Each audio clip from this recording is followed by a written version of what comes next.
Hello guys, welcome to our channel जहां हम बात करते हैं अपने छोटे से गार्डन के सुंदर से पौधों के बारे में। मैं हूँ चीकू और ये है मेरी दीदी जो आज बताएंगी कि कोकोपीट का यूज हम कैसे कर सकते हैं। तो अगर आपके लिए ये वीडियो हेल्पफुल हो तो हमारे चैनल को लाइक से सब्सक्राइब जरूर करें। And thanks for watching.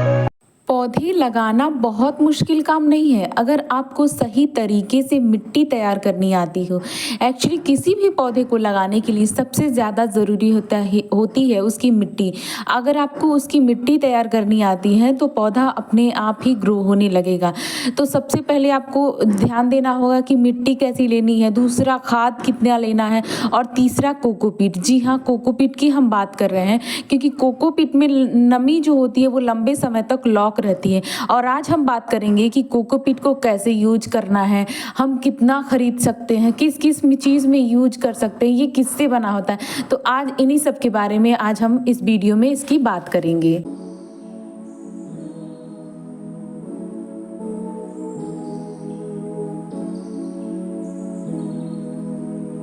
अब बात करते हैं कोकोपीट होता क्या है। तो कोकोपीट नारियल के छिलकों का बुरादा होता है। आप देख सकते हैं मेरे हाथ में मैंने लिया है, ये छिलकों का बुरादा होता है नारियल के।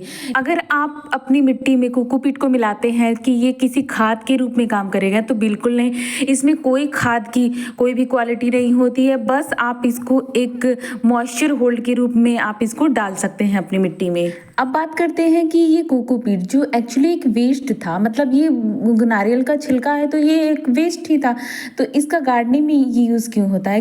पहली बात तो ये बहुत ही लाइट वेट होता है, बहुत ही हल्का होता है। आप कोई एक 10 इंच का गमला लीजिए, उसको मिट्टी से भरिए और एक दूसरा गमला लीजिए 10 इंच का, उसको कोकोपीट से भरिए और उसका डिफरेंस देखिए ये कितना लाइट वेट होता है। आप अपने हैंगिंग प्लांटर में इसका यूज़ करते हैं क्योंकि उसमें लाइट वेट मिट्टी होनी चाहिए, इसलिए उसमें कोकोपीट आप डाल सकते हैं जिससे उसकी मिट्टी एकदम हल्की रहेगी। हैंगिंग प्लांटर के लिए वो बेस्ट होता है। आप अपनी बालकनी में, अपने टेरेस पे हल्की मिट्टी का यूज़ करते हैं जिसमें आप कोकोपीट का यूज़ कर सकते हैं। कोकोपीट जो होता है वो मॉइस्चर को लॉक करके रखता है, मतलब अगर आप पानी देते हैं तो वो मॉइस्चर को लॉक करके रखता है, पानी को जल्दी सूखने नहीं देता है। तो ये उन लोग के लिए और भी फायदेमंद होता है जो प्रॉपर तरीके से यानी रेगुलर तरीके से अपने पौधों को पानी नहीं दे पाते हैं या फिर बाहर रहते हैं अपने गार्डन को छोड़ करके, या फिर हफ्ते में 10 दिन पे वो पानी दे पाते हैं। तो उन लोगों के लिए अगर आप सॉइल मिक्सचर वो बनाते हैं तो उसमें कोकोपीट का यूज वो ज़रूर कर सकते हैं क्योंकि ये लॉन्ग टाइम तक मॉइस्चर को लॉक करके रखता है।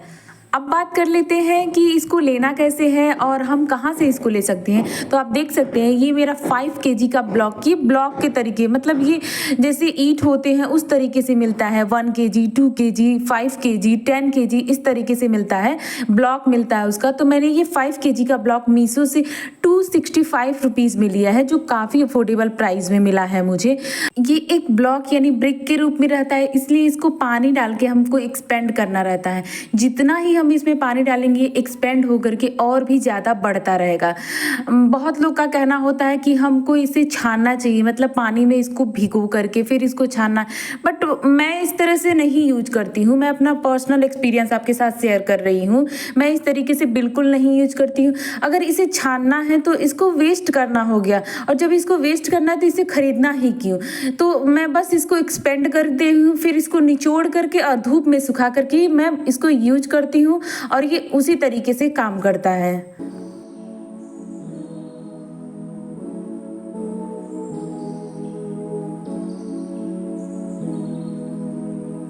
अब बात कर लेते हैं कोकोपीट का यूज़ हम कहाँ कहाँ कर सकते हैं। तो कोकोपीट का यूज़ हम सॉइल मिक्सचर बनाने में कर सकते हैं। आजकल तो सॉइल भी उतना ज़्यादा मात्रा में जितनी आपको चाहिए मिल भी नहीं पा रही है, तो इसलिए आप आधा सॉइल ले सकते हैं, गार्डन सॉइल, और आधा उसमें कंपोस्ट और कोकोपीट मिला सकते हैं। और दूसरा हम बीज जर्मिनेशन में इसका यूज कर सकते हैं। अगर आप उतने एक्सपर्ट नहीं हैं बीज को जर्मिनेट करने में मिट्टी में, तो आप सिंपली आप कोकोपीट लीजिए, उसमें बीजों को स्प्रिंकल कर दिए, वो आराम से ग्रो हो जाएंगे। थर्ड जो यूज़ है, आप उसका किसी भी पौधे की कटिंग लगाने में आप कोकोपीट का यूज कर सकते हैं, वो अच्छे से ग्रो हो जाएंगी, बहुत ही ईजिली ग्रो हो जाएंगी किसी भी पौधे की कटिंग। चौथी, आप अगर कहीं बाहर जा रहे हैं हफ्ते 10 दिन के लिए और आप पौधों में चाहते हैं कि नमी बनी रहे, तो उसके लिए आप पौधों में मल्चिंग कर सकते हैं कोकोपीट से, क्योंकि ये लॉन्ग टर्म के लिए मॉइस्चर को होल्ड करके रखता है, तो पौधों में आप इससे मल्चिंग भी कर सकते हैं। पांचवा जो यूज है इसका, वो किचन वेस्ट से हम खाद बनाते हैं, तो उसमें सूखे पत्ते की ज़रूरत पड़ती है। तो बहुत सारे ऐसे मौसम होते हैं जिनमें हम सूखे पत्ते हमको नहीं मिल पाते हैं, तो उसकी जगह पे हम इस कोकोपीट का यूज कर सकते हैं किचन वेस्ट खाद बनाने में। बहुत सारे लोगों का ये सवाल होता है कि क्या हम सिर्फ कोकोपीट में पौधों को लगा सकते हैं? तो आप पौधों को कोकोपीट में सिर्फ लगा सकते हैं, बट ये याद रखिए कि कोकोपीट में कोई भी न्यूट्रिएंट नहीं होता है, तो वो लॉन्ग टर्म के लिए पौधा नहीं चलेगा। कुछ टाइम के बाद वीक हो जाएगा, पौधा बहुत ही कमज़ोर हो जाएगा। तो इसलिए आपको एक्स्ट्रा मिनरल्स मिलाने की ज़रूरत पड़ेगी, उसमें एक्स्ट्रा खाद फर्टिलाइज़र देने की ज़रूरत पड़ेगी अगर आप सिर्फ कोकोपीट में पौधे लगाते हैं तो।